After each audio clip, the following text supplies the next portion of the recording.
Bonjour tout le monde, c'est Ludo de la boutique internet ludiworld.com. Je vais vous parler aujourd'hui du jeu qui s'appelle Dessus Dessous, qui est édité par l'éditeur qui s'appelle Ludicorn, que voici ici.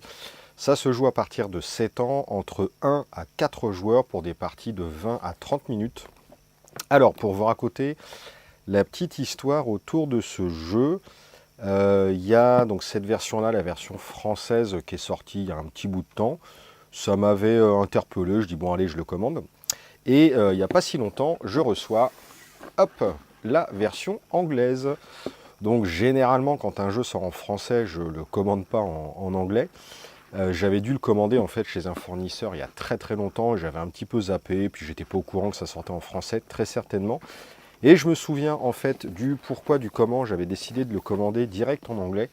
J'avais vu des photos sur le net de ce jeu-là qui m'avaient vraiment interloqué.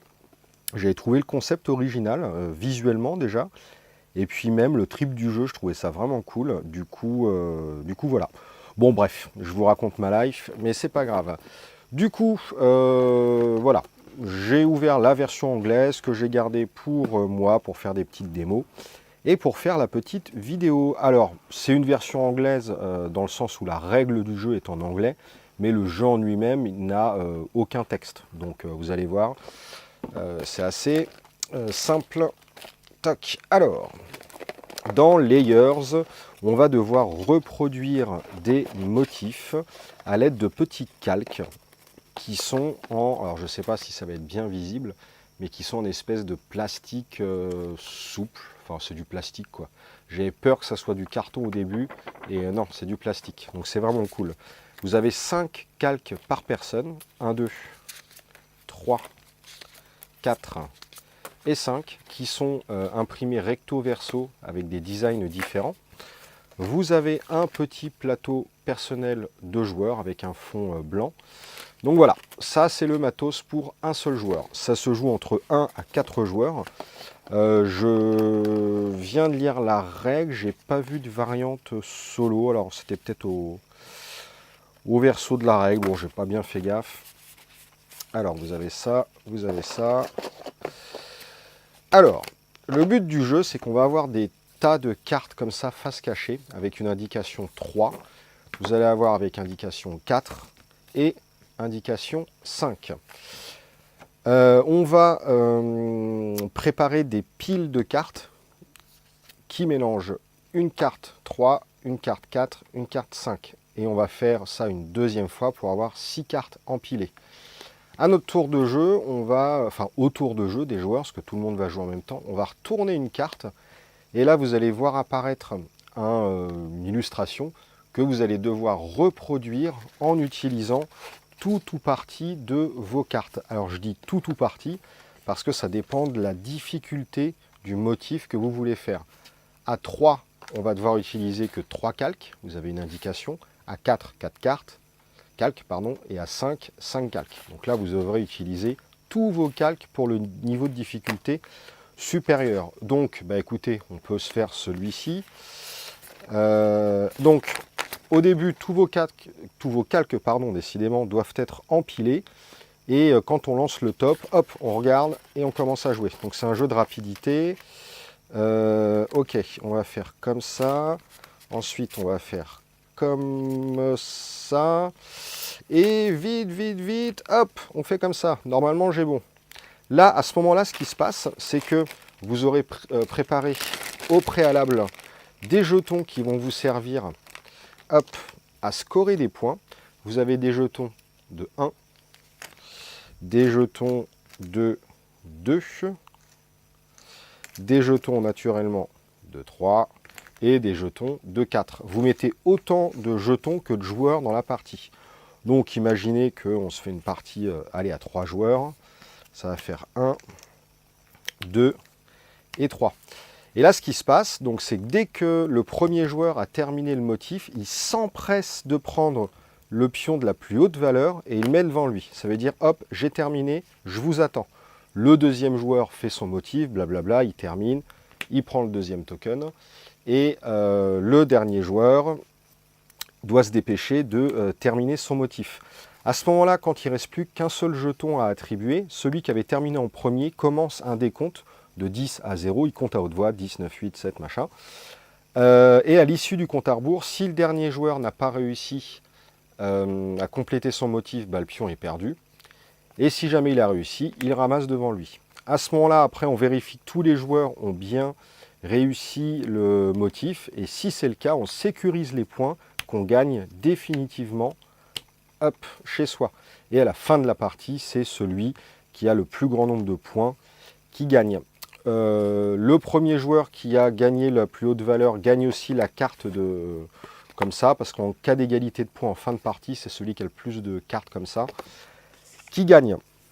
Donc voilà, c'est réellement tout bête. Alors non, il y a un truc qui est quand même super intéressant que j'ai trouvé, c'est qu'au moment où on vérifie si les joueurs ont bien réalisé leur motif, si jamais il y a un joueur qui s'était trompé, par exemple si j'avais fait ça, alors que le motif c'était ça, bon je ne me serais pas trompé de beaucoup, mais je me serais quand même gouré, les points que j'avais voulu marquer auraient été transférés au joueur d'après. Hop. Et dans ce cas-là, le joueur d'après aurait éliminé les points qu'il avait initialement pris. Donc c'est vraiment très intéressant parce qu'on a une notion de vitesse pour pouvoir essayer de gagner la plus grande valeur. Mais si jamais on se gourre, on favorise le joueur d'après qui a été un peu plus lent mais qui a joué un petit peu plus sécurisé. Alors je m'aperçois que la caméra est toute de traviole. Bon, c'est pas bien méchant. Donc voilà, bon là c'est des motifs à 3 calques. Donc ça va, ça se fait quand même assez facilement. Les motifs à 4 calques, bon je peux ouvrir le paquet, vous voyez, j'avais même pas ouvert. Tac. Les motifs à 4 calques. Ouh, bah tiens, on va se le faire. Alors, je pense que le bleu est comme ça. Le jaune va être... je suis en train de bugger de ouf. Ah non, c'est le jaune qui est en premier. Le truc qui est comme ça. Ensuite, on met le violet. Et on met le rouge. Ouais! Haha! Ouais, c'est un peu plus dur les 4 déjà. Et le 5. Hop!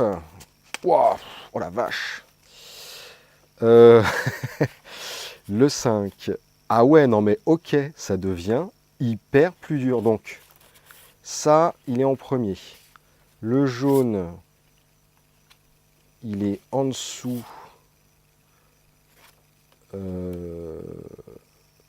Putain, je suis en train de bugger, c'est super dur. Alors, ça a l'air d'être... Non, c'est pas du tout ça. Oh, mais c'est méga dur le 5. Bah non, le bleu, il doit passer. Le bleu doit passer. Qu'est-ce que je fais? Eh ben franchement, j'y arrive pas du tout. Je pense que le orange doit passer par-dessus le rouge. Ouais. Moi, je démarrerai ça comme ça. Le violet, il est tout au-dessus, c'est sûr. Le jaune passe par-dessus le bleu. Mais je comprends pas, il y a du bleu ici que j'arrive pas à voir. Qu'est-ce que c'est que ce délire? Je suis bugué, mais d'une force. Ah, mais voilà, ok. Voilà, il est là le bleu. Donc les rayures, elles sont dans ce sens-là. Hop. Bon, si je réussis, c'est un miracle. Eh ben voilà, c'est bon. Ah la vache! Ah ouais, c'est excellent! Bah, vous voyez, j'avais testé que les 3. Et ouais, les 5, c'est autre chose. Hein. Franchement... Donc voilà, c'est tout bête. Hein. Le but du jeu, c'est de réaliser les mêmes motifs le plus vite possible. Si vous essayez de vous précipiter pour scorer le plus grand nombre de points, ce qui est quand même le plus intéressant, bah, vous risquez de vous tromper et de filer les points aux joueurs qui étaient un peu plus lents que vous. Donc ça, c'est assez intéressant. Et ouais, j'aime beaucoup. Pourtant, j'aime un peu moins aujourd'hui les jeux d'observation, de rapidité. Avant, j'étais un fou à Jungle Speed et tous ces jeux-là. Je suis un peu moins fan aujourd'hui.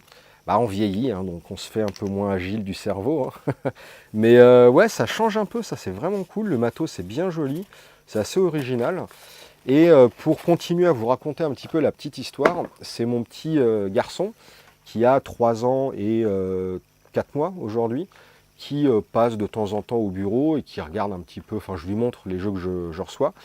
Et la boîte, ça lui a bien plu. Il dit « Ah, papa, je veux ce jeu-là ». Bon, alors 7 ans, c'était un petit peu couru d'avance que ça serait trop compliqué pour lui. Mais j'ai dit « Allez, on va s'amuser, on joue en coopération, on va pas faire de points, de course, quoi que ce soit ». Et j'ai testé le jeu en mode, on a un plateau pour nous deux, on a ça d'étalé sur la table. On retourne, alors on a fait que des 3 layers, hein, évidemment pas les 4 et les 5. Mais on essayait de réaliser la figure tous les deux. Alors j'essayais de pas trop l'aider, je lui posais des questions. Alors à ton avis, quelle est la couleur qui est au-dessus? Et je pensais qu'il ne comprendrait pas trop en fait le système de dessus-dessous à cet âge-là. Et en fait, si, il a saisi. Il arrive à bien comprendre ce qui est dessus. Et après, il a un peu de mal à envisager les couches en profondeur, mais il arrive à voir par exemple que le bleu est au-dessus du orange. Et du coup, comme il y a 3 calques au total, ça va, ça se fait assez facilement. Du coup, je suis hyper étonné parce que, alors sans utiliser la règle des points et de course, c'est jouable en mode coop dès, mon fils, je vous dis, il a 3 ans et demi presque, allez. Donc voilà, je suis vraiment bien satisfait de ce jeu.